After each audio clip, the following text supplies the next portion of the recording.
Well, the noise you hear behind me is the air conditioner. It's a hot day here in Missouri, and it's been a while since we've made a recording. I keep talking like Steve's here. Steve and I, our schedules are not overlapping.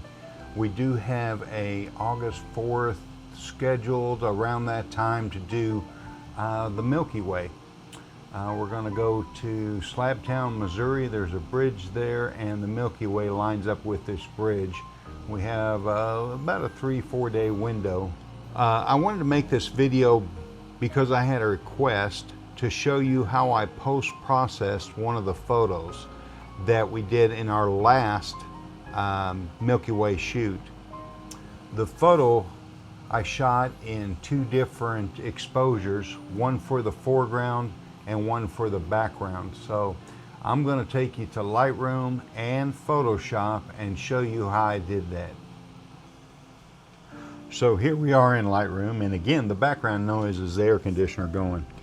But this is the final image. I shot one for the foreground and one for the background. Let me show you those two. And these are the raw images. Here is the foreground picture. And if I zoom in, you can see there is still movement going on, but that's the sharpest one that I had. So I'm going to zoom back out, and then here is the background image. If I zoom in, the tree's nice and sharp, and if I lighten the exposure, you can see lots of noise and the foreground is blurry. So zoom back out, and let me zero the exposure. Now what I'm going to start with, let me go back to the grid. I'm just going to remove this image so we don't get confused. Remove from collection. Okay, so I've got these 2 images in the collection. So I'm going to go to the first one, and I'm going to go to my developer panel, and I have one called D850. That's my Nikon D850. It does it's a preset that does everything that I do to every photo. When I click this, watch over here. It does some adjustments. It does the things that I do to every one. And now I'm going to go to the second image and do the same thing. And now what I'm going to do, and this will take a while, so I'll probably fast forward this, but I'm going to go to the detail panel. My ISO on this image was 2000. I'm going to denoise this one. It's going to go to my denoise panel, and it's going to show you how much denoise. I usually like to go to a darker area, say right here, and you can see it cleaned it up pretty good. So I'm going to enhance, and I'm going to do this in the next one also. Okay, now I've got the second image, or the foreground image, called up. It was also shot at ISO 2000, and I'm going to go to denoise and let it do its thing. Here it goes. And what I'm going to do is I'm going to start editing my foreground. My approach to editing is I look at it and I say, what don't I like? And that's the thing I try to fix first. So I'm going to go into the developer panel. I'm going to go, first thing I'm going to do is hit auto. I always start with auto. It brightened it up quite a bit. And then I'm going to use auto color also. And it made it kind of a magenta. There's a lot of green in this composition right here. I'm going to take down the exposure, and I'm just looking at the foreground. There's a lot of green, so I'm going to take magenta out.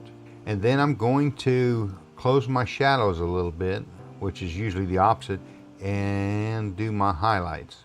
Okay, and that's basically all the correction I'm going to do on that one. I'm going to go to the background image here, and again I'm going to hit auto, and then I'm going to hit auto color balance. Now I tend to like, and again it went magenta, so I'm going to take the magenta out first, but I tend to like my stars to be kind of blue. Now I'm going to zoom in on the stars, and I'm going to go to the detail panel, add some sharpening to the stars, and a little masking, like that, and zoom back out.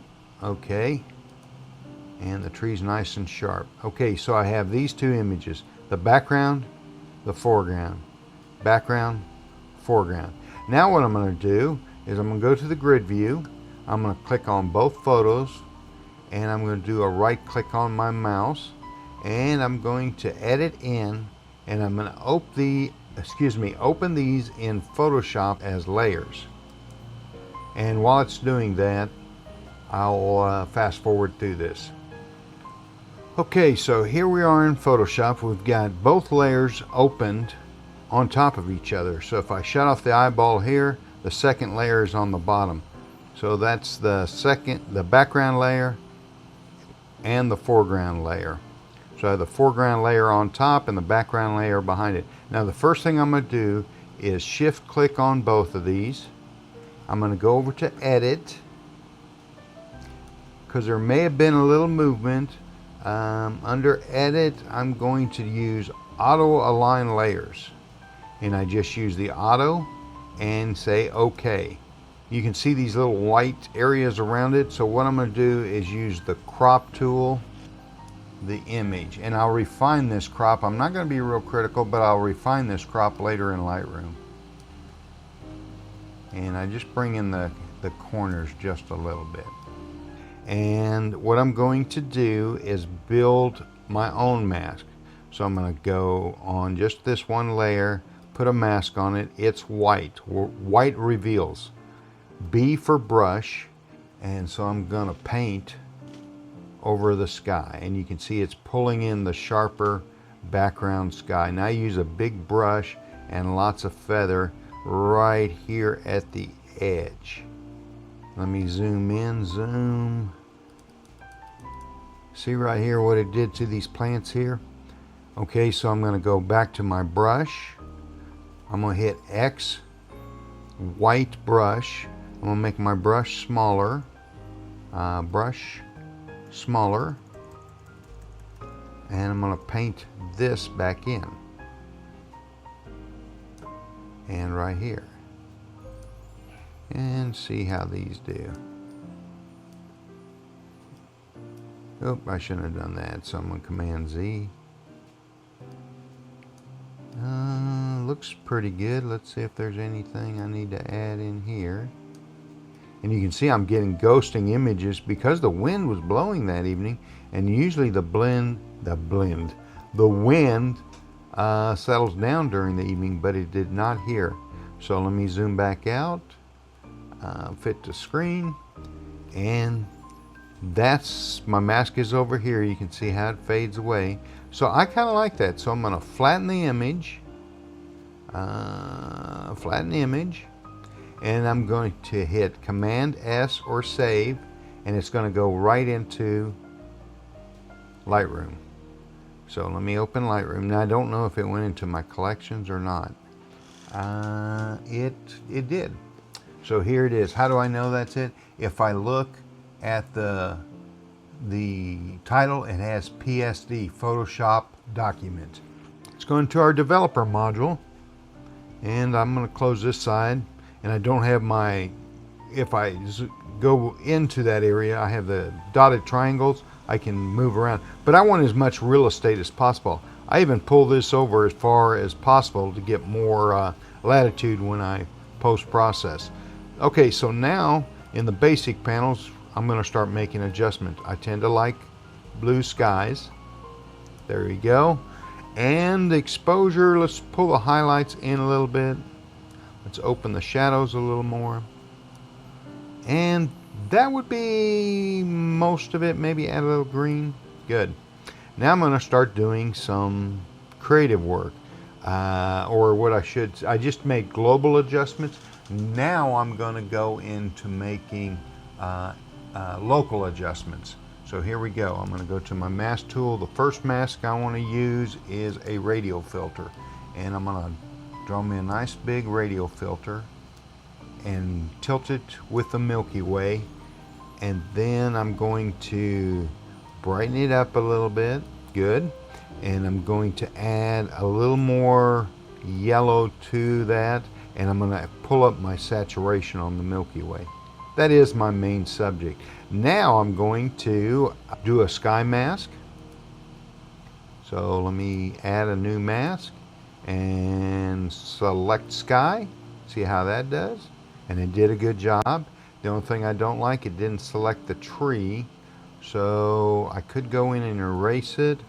But what I'm going to do instead is subtract object and do a quick paint over those branches. Pretty close, not exact. Something like that. Let's see if it's subtract. It didn't do a very good job, so I'm not going to do that. So what I'm going to do is add some more blue and then a little more contrast and maybe open it up a little bit more. Good. Or brighten it. I said open it up. Maybe shadows. Now, a little more contrast. I think I overdid the blue, so I'm going to pull it back towards yellow again. There we go. Foreground doesn't bother me. It looks pretty good. The only thing I want to do with the foreground, and what I'll do is make another mask. I'm going to use a linear mask, something to that effect. And I'm going to go to Effects, and I'm going to add texture to it and clarity. Give the illusion that it wasn't so windy. And I think it's looking pretty good. Now what I'll do is I'll go back to my adjustment panel, go to Effects, add some vignette to this. And I think that really helps it. So let's do a before and after. Before, after. Before, after. And that's the way I double process my images for this Milky Way shot. It was a technically hard image to shoot, but the result looks pretty good. Now Steve got a better picture than me. His foreground, he just timed it right. He got a nice sharp image in the foreground. I went over and helped him post-process it.